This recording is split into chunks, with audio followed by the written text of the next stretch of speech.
Does the material work? Does it cushion? Does it protect? This box was shipped from the East Coast, Ohio. I'm here on the West Coast. I'm gonna open up to see what happens. Before I do, I think a little extra abuse might be the call of the day. Get it nice and shake it up.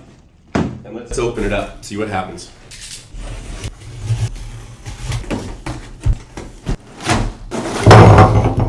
Now, as you can see, what we have here is 2 incandescent light bulbs, 2 coffee mugs, and a brick. Nothing broke.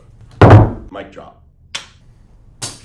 Hello, my name is Ori. I'm a senior design specialist here at Earnest Packaging Solutions. And I want to show you something really exciting, a new material called ExpandOS. It is a void fill, high performance cushioning material. It competes with fabricated foam, bubble wrap, but most importantly, I think, foam in place. This works in most cases as good or better. And the reason it works, if you can see it close up, it's got stacking strength, it's got serrated edges, and it compresses like a playing card. When you squeeze a playing card, it actually has cushioning. Let's talk a little bit about recyclability and sustainability. Big topic, it's absolutely coming down the pike. There are states, counties, even countries that are starting to push forward laws to banish certain materials, petroleum-based, meaning foam in place, bubble, plastics. The best way to get around that, get a paper material.